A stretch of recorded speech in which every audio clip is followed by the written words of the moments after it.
Hello everyone. आज से हम फिर से डेली नेशनल और इंटरनेशनल करंट अफेयर वाली वीडियो भी देखेंगे। ठीक है, आप हमारे चैनल से जुड़े रहिए, आपको डेली नेशनल और इंटरनेशनल करंट अफेयर क्वेश्चंस की वीडियो मिल जाएगी। ठीक है, चलिए मेन हेडलाइन देखिए। पहला पॉइंट है, वैश्विक स्तर पर सड़क हादसों से होने वाली मौतों में कमी आई है, लेकिन भारत में वृद्धि हुई है, WHO की रिपोर्ट के अनुसार। ठीक है, सेकंड है, इसरो के अध्यक्ष एस सोमनाथ ने कहा कि इसरो की 4 साल में चंद्रयान 4 लॉन्च करने की योजना है। थर्ड है, पिनाका हथियार प्रणाली के लिए 6,400 नए रॉकेटों की खरीदी को रक्षा मंत्रालय ने मंजूरी दे दी है। फोर्थ है, बंधन बैंक को भारतीय रेलवे की ओर से पेंशन वितरित करने के लिए RBI द्वारा अधिकृत किया गया है। फिफ्थ है, शांति, निरस्त्रीकरण और विकास के लिए 2023 का इंदिरा गांधी पुरस्कार अली अबू अव्वाद और डैनियल बरेनबोइम को प्रदान किया गया है। ये नाम आप याद रखेंगे। सिक्स्थ है, भारत की सबसे तेज सौर इलेक्ट्रिक नाव बाराकुडा लॉन्च की गई है। सेवेंथ है, INS तरमुगली को नौसेना में शामिल कर लिया गया है। क्लियर है। एर्थ देखिए, महाराष्ट्र के उद्योग मंत्री उदय सामंत ने कहा कि FDI प्राप्तकर्ता के रूप में महाराष्ट्र को देश में फिर से शीर्ष स्थान मिल गया है। नाइन्थ है, बिहार के 2 दिवसीय वैश्विक निवेशक शिखर सम्मेलन के दौरान 50,530 करोड़ रुपए के MOU पर हस्ताक्षर किए गए। 10th है, केंद्रीय मंत्री अर्जुन मुंडा ने नई दिल्ली में आसियान भारत बाजरा महोत्सव का उद्घाटन किया। 11th है, DAE वैज्ञानिकों ने कैंसर के लिए एक्टोसाइड टैबलेट विकसित करने के लिए IDRS लैब्स के साथ साझेदारी की। 12th है, सत्तारूढ़ कांग्रेस के उम्मीदवार जी प्रसाद कुमार तीसरी तेलंगाना विधानसभा के अध्यक्ष चुने गए। क्लियर है। 13th है, सरकार इलेक्ट्रॉनिक और सेमीकंडक्टर घटक संयंत्र स्थापित करने के लिए एक संशोधित प्रोत्साहन योजना शुरू करेगी। 14th है, राज्यसभा सांसद डेरेक ओब्रायन और 14 लोकसभा सांसदों को अनियंत्रित व्यवहार और कदाचार के लिए निलंबित कर दिया गया है। हमने पहला मेन हेडलाइन देखा, वैश्विक स्तर पर सड़क हादसों से होने वाली मौतों में कमी आई, लेकिन भारत में वृद्धि हुई है, WHO की रिपोर्ट के अनुसार। चलिए इसे हम डिटेल में डिस्कस करेंगे।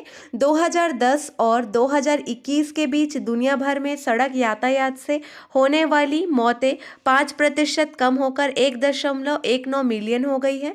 WHO की रिपोर्ट के अनुसार 108 देशों में सड़क पर होने वाली मौतों के मामलों में कमी दर्ज की गई है। थर्ड है, WHO की सड़क सुरक्षा पर वैश्विक स्थिति रिपोर्ट 2023 से पता चलता है कि भारत में सड़क यातायात में होने वाली मौतों की कुल संख्या 2010 में 1.34 लाख से बढ़कर 2021 में 1.54 लाख हो गई है।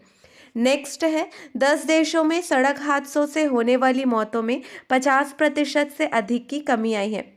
नेक्स्ट है, 35 देशों ने सड़क हादसों से होने वाली मौतों में 30% से 50% की कमी की है।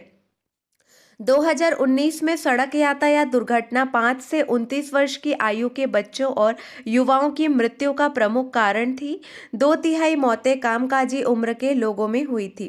पिछले दशक में सड़क यातायात से होने वाली मौतों की संख्या में 5% की कमी आई है। सड़क मृत्यु दर 2010 में प्रति 1 लाख लोगों पर 18 से घटकर 2021 में प्रति 1 लाख पर 15 हो गई है। रिपोर्ट के अनुसार वैश्विक सड़क यातायात में 28% मौतें WHO के दक्षिण पूर्व एशिया क्षेत्र में हुई, जबकि 25% मौतें पश्चिमी प्रशांत क्षेत्र में हुई। 19% मौतें अफ्रीकी क्षेत्र में और 12% मौतें अमेरिका के क्षेत्र में हुई। क्लियर है। नेक्स्ट हमने देखा, इसरो के अध्यक्ष एस सोमनाथ ने कहा कि इसरो की 4 साल में चंद्रयान 4 लॉन्च करने की योजना है। डिटेल में डिस्कस करेंगे। चंद्रयान से नमूने वापस लाने के लिए चंद्रयान 4 लॉन्च किया जाएगा। इसरो के अध्यक्ष एस सोमनाथ ने इसके विजन 2047 के बारे में विस्तार से बताया। भारतीय अंतरिक्ष स्टेशन का पहला मॉड्यूल 2028 तक लॉन्च किया जाएगा। भारतीय अंतरिक्ष स्टेशन भारत का नियोजित अंतरिक्ष स्टेशन है। इसमें रोबोट की मदद से प्रयोग करने की क्षमता होगी। राष्ट्रपति भवन में एक व्याख्यान के दौरान सोमनाथ ने कहा कि निरंतर मानव अंतरिक्ष उड़ान के लिए महत्वपूर्ण प्रयोग अगले 3 से 4 महीनों में शुरू किया जाएगा। स्पेस एक्स प्रयोग स्वायत्त डॉकिंग क्षमता प्रदर्शित करेगा। डॉकिंग के रूप में जानी जाने वाली प्रक्रिया में 2 अंतरिक्ष यान एक सटीक कक्षा में संरेखित होते हैं और एक साथ जुड़ जाते हैं।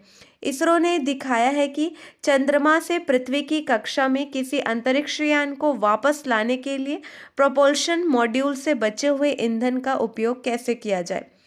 अपने पैराशूट की मदद से चंद्रमा के नमूने लेकर अंतरिक्ष यान समुद्र में गिर जाएगा। इसके अतिरिक्त इसरो एक इन्फ्लेटेबल हैबिटेट मॉड्यूल बना रहा है ताकि अंतरिक्ष यात्री इधर उधर घूम सके और अनुसंधान कर सके। इसरो द्वारा डिज़ाइन किया जा रहा नेक्स्ट जनरेशन लॉन्च व्हीकल 16 से 25 टन को पृथ्वी की निचली कक्षा में ले जाने में सक्षम होगा। नेक्स्ट देखिए, पिनाका हथियार प्रणाली के लिए 6400 नए रॉकेटों की खरीद को रक्षा मंत्रालय ने मंजूरी दे दी है। ठीक है, इसकी खरीदी को रक्षा मंत्रालय ने मंजूरी दे दी है। हम डिटेल में डिस्कस करेंगे। रक्षा मंत्रालय ने Pinaka multi barrel rocket launcher system के लिए लगभग 6400 रॉकेट खरीदने के लिए 2800 करोड़ रुपए के प्रस्ताव को मंजूरी दे दी। रक्षा अधिग्रहण परिषद ने अपनी हालिया बैठक में एरिया डिनायल म्यूनिशन टाइप 2 और टाइप 3 नामक 2 प्रकार के रॉकेटों के अधिग्रहण के प्रस्ताव को मंजूरी दे दी। भारतीय सेना स्वदेशी स्रोतों से ही रॉकेट खरीदेगी। 2 मुख्य दावेदारों में सोलर इंडस्ट्रीज की इकोनॉमिक एक्सप्लोसिव लिमिटेड और म्यूनिशंस इंडिया लिमिटेड शामिल है। म्यूनिशंस इंडिया लिमिटेड पूर्ववर्ती आयुध कारखानों के निगमीकरण द्वारा बनाई गई गोला बारूद उत्पादन कंपनियों में से एक है। पिनाका हथियार प्रणाली का नाम हिंदू भगवान शिव के धनुष के नाम पर रखा गया है। यह 44 सेकंड में 12 रॉकेट दाग सकता है। मार्क 1 के लिए अधिकतम सीमा 40 किलोमीटर और मार्क 1 उन्नत संस्करण के लिए 120 किलोमीटर है। इसे रक्षा अनुसंधान एवं विकास संगठन द्वारा विकसित किया गया है। परियोजना में शामिल निजी क्षेत्र की कंपनियों में Larsen and Toubro, Tata defence और इकोनॉमिक एक्सप्लोसिव लिमिटेड शामिल है। नेक्स्ट है, बंधन बैंक को भारतीय रेलवे की ओर से पेंशन वितरित करने के लिए आरबीआई द्वारा अधिकृत किया गया है। डिटेल में डिस्कस करेंगे। इस प्राधिकरण के साथ बंधन बैंक को रेल मंत्रालय के सभी पूर्व कर्मचारियों को पेंशन देने की अनुमति होगी। इसकी भारतीय रेलवे के सभी कार्यालयों में हर साल औसतन लगभग 50,000 भारतीय रेलवे के सेवानिवृत्त लोगों तक पहुंच होगी। पेंशन देने की प्रक्रिया शुरू करने के लिए बैंक रेल मंत्रालय के साथ शीघ्रता से काम करेगा। सितंबर 2023 को समाप्त तिमाही में बंधन बैंक का शुद्ध लाभ 3 गुना से अधिक बढ़कर 721 करोड़ रुपए हो गया है। शुद्ध लाभ में 245% की भारी वृद्धि हुई है। बंधन बैंक एक निजी क्षेत्र का बैंक है। इसका मुख्यालय कोलकाता में है। डॉक्टर अनूप कुमार सिन्हा इसके वर्तमान अध्यक्ष हैं। चंद्रशेखर घोष इसके एमडी और सीईओ हैं। क्लियर है? चलिए अब प्रश्न पर ध्यान दीजिए। मिस इंडिया यूएसए 2023 का खिताब किसने जीता है? आपको 4 ऑप्शन दे दिए गए हैं।